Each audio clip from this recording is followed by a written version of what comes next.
मूलतः आज ये प्रेस वार्ता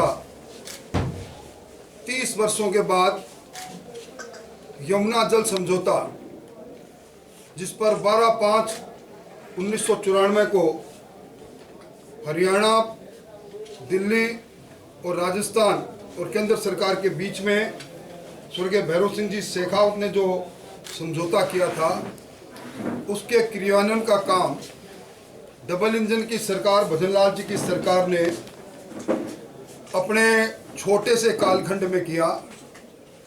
आज राजस्थान क्षेत्रफल की दृष्टि से देश का सबसे बड़ा प्रदेश और जहां सबसे कम भूगर्भ में पानी है, हमारे पास चंबल के अलावा एक भी बारहमासी नदी नहीं। इस पानी की कमी से ईआरसीपी के बाद में ये दूसरा बड़ा समझौता, जिस बात को लेकर राजस्थान की विधानसभा में मैंने 1 दर्जन से ज़्यादा बार बात उठाई।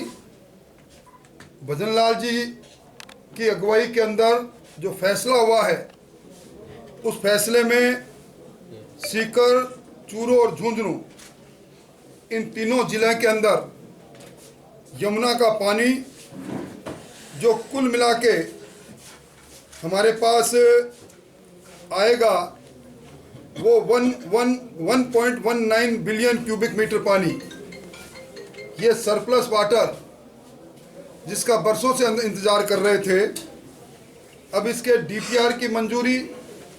और सबसे बड़ी बात यह है कि इसमें हरियाणा ने जो न्यायालय के अंदर स्थगन ले रखा था, वो भी उन्होंने हटा लिया और अब इसकी डीपीआर बनेगी।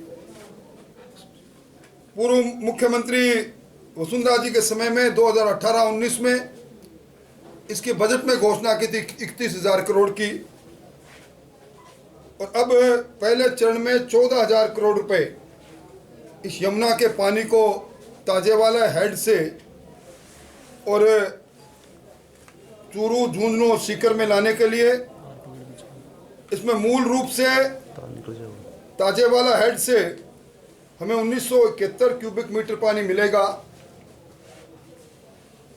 राजगढ़ के अंदर, राजगढ़ ब्लॉक के अंदर सिंचाई के लिए भी पानी मिलेगा, झुंझुनू के अंदर सिंचाई का पानी मिलेगा, और कुल मिला के 1,96,000 हेक्टेयर धरती में जहाँ पीने के पानी का प्रबंध होगा, वहीं पेयजल की स्थायी समस्या का समाधान होगा। और जो एमओयू हुआ है, उस एमओयू के अनुसार कैरियर कैनाल के से ये पानी हरियाणा से लाकर, और इसमें अलग अलग बैराज बनेंगे। चूरू में, राजगढ़ में भी एक बैराज प्रस्तावित किया गया है, और इससे हमारे यहाँ बहुत बड़ा लाभ यहाँ के लोगों को मिलेगा। हमारा ये डीपीआर के अंदर हमारे विधायक हरलाल जी और मैं मुख्यमंत्री से हमने भेंट की थी। हमने कहा था कि डीपीआर बने तो ये पानी चूरू तक आए, चूरू जिला मुख्यालय तक आए, क्योंकि अपनी योजना से जो पानी चूरू विधानसभा को और तारानगर विधानसभा को आवंटित पेयजल के लिए है, वो लगातार कम पड़ता जा रहा है। नहरबंदी और दूसरे मामले के अंदर पेयजल संकट के अंदर ये ब्लॉक हमारे रहते हैं। इसके लिए हम लोग प्रयास कर रहे हैं, और मैं ये कह सकता हूँ कि ये एक तरह से जीवनदायिनी, ये निर्णय जीवनदायिनी निर्णय है यहाँ के, जहाँ एक और आर्थिक दृष्टि से चूरू जिला आगे बढ़ेगा, सीकर, चूरू, सीकर, झुंझुनू आगे बढ़ेगा, वहीं हमारा गिरता हुआ भूगर्भ जल, उसके अंदर सुधार होगा। मोटे तौर पर इन्हीं बातों को लेकर और भजनलाल जी की सरकार ने जो फैसला किया है, 450 रुपये में गैस का सिलेंडर, 56 लाख घरों के अंदर इस गैस का सिलेंडर मिलना प्रारंभ हो गया। हमारे यहाँ राजस्थान के अंदर 76 लाख किसानों को अब पहले 6,000 रुपये प्रधानमंत्री किसान सम्मान निधि के मिला करते थे, अब वो बढ़कर 8,000 हो गए। अब 1 जनवरी से यहाँ पैदा होने वाली हर लड़की बच्ची को, हर शिशु को, बच्ची शिशु को 1 लाख रुपए का बॉन्ड मिले। इस प्रकार के निर्णय के साथ साथ हर विधानसभा में 5 करोड़ की सड़कों के प्रस्ताव सरकार के मुख्यमंत्री ने जनप्रतिनिधियों और हम लोगों से मांगे, हम उनको प्रस्ताव देंगे। चूरू के अंदर भी जो चूरू के ड्रेनेज और सीवरेज का सेकंड फेज का पैसा जो पूर्ववर्ती सरकार के अंदर तत्कालीन यूडीएच मिनिस्टर कोटा के अंदर ले गए, उसकी भी हम योजना बनाकर उस राशि को यहाँ लाने का काम करेंगे। एक तरह से एक नया जिला मुख्यालय को सम्मान मिले और इस इलाके की कायाकल्प रहे। लगातार चूरू उद्योग की दृष्टि से शून्यता की ओर बढ़ रहा है। चूरू के अंदर उद्योग स्थापित हो, औद्योगिक क्षेत्र और चूरू का बढ़े, इसके लिए भी हम लोग प्रयास कर रहे हैं। आज राजीविका और दूसरी हमारी महिलाओं के जो महिला स्वावलंबन नारी शक्ति बंधन जो कार्यक्रम था, उसके अंदर भी इस चूरू जिले के अंदर हमें जो लखपति दीदी बनने का कार्यक्रम है, उसका टारगेट भी हमने बढ़ा लिया है और लखपति दीदी यहाँ की हमारी महिलाएं बनेगी, राजीविका के माध्यम से इस काम को भी करेंगे। मोटे तौर पर जो काम 1994 से अब तक नहीं हो सका, जिसके लिए एनडीसी की बैठक में, सीडब्ल्यूसी की बैठक में, मुख्यमंत्रियों की बैठक में लगातार कोशिश करते रहे और कभी भी गहलोत साहब ने इसके लिए गंभीरता से प्रयास नहीं किया, सिवाय घोषणाएं की। ईआरसीपी के मामले को उन्होंने अटकाया भटकाया और यमुना नदी के अंदर सिवाय भाषण देने के दूसरा काम नहीं किया। भजनलाल जी की सरकार ने इस पूरे काम को मूर्त रूप देने के लिए जो फैसला किया, यहाँ आज हम सब लोग उनको धन्यवाद दे रहे हैं। और मैंने भजनलाल जी मुख्यमंत्री जी को कहा है कि वो प्रधानमंत्री जी को हमारी तरफ से आमंत्रित करें। हम शेखावाटी में उनकी एक लक्खी सभा करना चाहते हैं, उनको जनमानस के सामने आभार उनका व्यक्त करना चाहते हैं। मोटी मोटी बात मुझे यही निवेदन करनी है, पहले चरण के अंदर 14,000 करोड़ रुपए इस योजना में, दूसरे चरण में 17,000 करोड़ रुपए खर्च होंगे और इससे पूरे इलाके के अंदर सरसब्ज हमारा इलाका होगा। मैं कुछ बात मुझसे सवाल करें इससे पहले हमारे यहाँ के जिला मुख्यालय के विधायक हरलाल जी सारण साहब से निवेदन करूँगा कि वो आपको संबोधित करें। सबसे पहली बात है राठौड़ साहब ने बता दी, मगर मेन मोटी बात ये है कि चूरू, सीकर और झुंझुनू तीनों जिलों का नाम आया है, मगर बिल्कुल चूरू को नाम मात्र पानी सिर्फ राजगढ़ मिला है। साहब के नेतृत्व में सीएम साहब से मिले हम दोनों, साहब में तब कहा कि चूरू हेडक्वार्टर पानी कैसे आए, चूरू तहसील पानी कैसे आए, उसकी डीपीआर में नाम हो। तो हमारे राठौड़ साहब के साथ जाने से मेरे को स्वस्थ किया है। और मैंने पहले भी कहा था कि जो बचे हुए काम है, और ये बहुत बड़ा काम है किसान और गरीब के लिए, जब खेत में पानी आ जाएगा तो चूरू तहसील का किसान खुशहाल हो जाएगा। इसलिए राठौड़ साहब के नेतृत्व में हम सब लोग जाके सीएम से एक बार मिले, दोबारा मिले, 3 बार मिले, 5 मिले में डीपीआर में चूरू का नाम आए।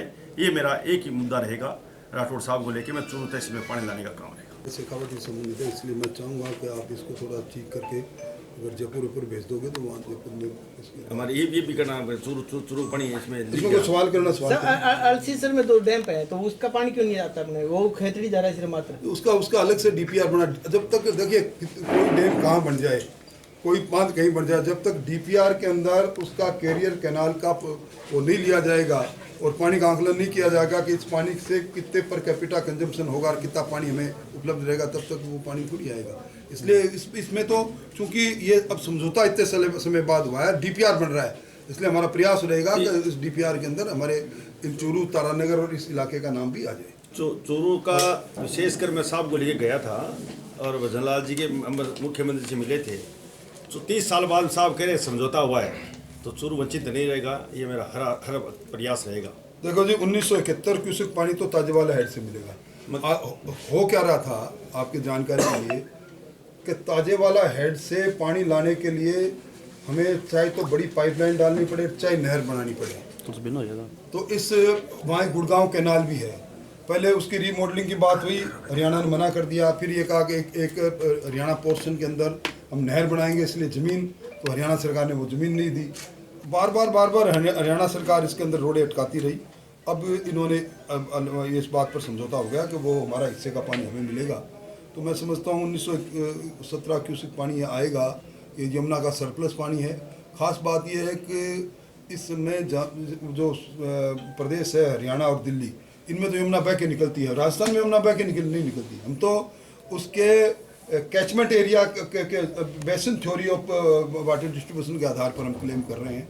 तो चूँकि हमारा भी कैचमेंट एरिया से पानी बह कर हरियाणा के अलग अलग छोटी डिस्ट्रीब्यूटर के माध्यम से जा रहा है, इसलिए हमारा हक है। अभी लड़ाई बाकी है, मतलब लड़ाई बाकी है अभी कोई लड़ाई बाकी नहीं। चूरू के लिए नहीं, डीपीआर नाम करेंगे। चूरू में तो है ही है, चूरू में डैम बन रहा है उसका, राजगढ़ में डैम बने तीनों, बहुत बड़े 3 बड़ी पाइपलाइनें आएंगी। अब तो नए सिरे से इसकी डीपीआर बनेगी। पहले इसका डिटेल्स प्रोजेक्ट रिपोर्ट आज तक बनी नहीं, इसलिए नहीं बनी, हरियाणा ने सहमति नहीं दी। जब पानी उधर है और बीच के अंदर बीच में हरियाणा की जमीन है, जब सहमति नहीं तो डीपीआर कहाँ बना? अब तो नया डीपीआर तो नया सिरे से बनेगा। आपका प्रयास डीपीआर में चूरू जिला मुख्यालय को पानी मिले, चूरू जिला मुख्यालय ने चूरू में हमारा हिस्सा बढ़े, क्योंकि सबसे बड़ी तो उसमें नाम ही नहीं है। अभी तो प्रोजेक्ट में चूरू सीकर झुंझुनू तीनों है और डीपीआर बनी नहीं। डिटेल प्रोजेक्ट रिपोर्ट जो बढ़ेगी, अब उसमें पहले 1,96,000 हेक्टेयर सिंचाई के लिए भी उन्होंने कर रखा था। हम अब ये कह रहे हैं कि सिंचाई से पहले हमारे प्यासे कंठों को पानी मिले, इसके लिए इस बात के लिए प्रयास करेंगे, क्योंकि हमें जो अपनी योजना का पानी जो मिल रहा था इसके इंदिरा गांधी नहर कैनाल का, जो कुंभाराम लिफ्ट कैनाल के माध्यम से, उस पर भी उसमें जो हमारा पानी आरक्षित है, उसके वो आज से 25 साल पहले था। उसके बाद पॉपुलेशन बढ़ गई, वेजिटेशन बढ़ गया, तो इसलिए उसमें पूर्ति हो नहीं पा रही। नहीं, अपनी योजना का पानी भी पूरे शहर को नहीं मिल रहा है, और शहर का बहुत सारा हिस्सा शहर का पानी है ही नहीं, वहाँ पानी पीछे आज की तारीख में 40% पानी मिल रहा है अपनी योजना में, और इसी नहीं, और बिसाऊ जा रहा है पानी चूरू से, लेकिन चूरू पूरा 30% से ज्यादा लोगों को मिल ही नहीं रहा पानी। निश्चित तौर पर चूरू के अंदर जो पहले पानी का आवंटन हुआ था और उसके बाद चूरू की जनसंख्या और आबादी बढ़ी, उसके अनुसार उसका पुनर्वर्धन की आवश्यकता है। उसके लिए हम कोशिश करेंगे, प्रयास पूरा करेंगे। अपनी योजना कहानी चूरू नहीं जुड़ रहा था, अपनी योजना पानी कम इसलिए चूरू जुड़ेगा। पहले ठीक सर, बात करना सर, बात कर लो। पहले यमुना जल समझौता 30 साल बाद भजनलाल जी की सरकार ने पूरा किया है। मैं वहाँ भजनलाल जी को धन्यवाद देने के लिए, और इस समझौते के अनुसार अब चूरू सीकर झुंझुनू तीनों शेखावाटी के अंदर जो सबसे बड़ी समस्या फ्लोराइड का पानी होने के कारण से जो यहाँ बीमारियाँ फैल रही थी, उनसे निजात पाने के लिए यमुना का पानी यहाँ आए, उसके लिए ये जो समझौता, उसके लिए हम धन्यवाद देने के लिए हमने आज आपके माध्यम से उनका आभार व्यक्त किया है। और प्रधानमंत्री जी को भी हमने प्रार्थना की है कि वो आएँ, ताकि शेखावाटी में एक बड़ी सभा करके उनको हम आभार व्यक्त करें। और 30 साल बाद ये दिन आया है, ये दिन इस शेखावाटी की जीवन को बदलने वाला दिन होगा, क्योंकि यहाँ सबसे बड़ी समस्या है तो वह है पीने के पानी की, सिंचाई के पानी की, और इससे हल होगा, इस प्रकार की पूरी संभावना है। इसलिए आज का दिन ये समझौता हमारे लिए नया युग प्रारंभ करने के समान है। कब तक प्रोजेक्ट पूरा हो जाएगा अपना? अभी डीपीआर बनना प्रारंभ हुआ है, समझौते की अभी 1 सप्ताह पहले इस पर MOU हुआ है, और मैं समझता हूँ डीपीआर के अंदर भी 6 महीने तो लगना वाजिब सी बात है, उसके बाद बात होगी। पर ये इस कालखंड के अंदर कल बहती हुई यमुना, कृष्ण भगवान ने जिसमें क्रीड़ाएं की, वो यमुना का मीठा पानी, पवित्र पानी यहाँ आएगा, ये मैं आश्वस्त कर सकता हूँ।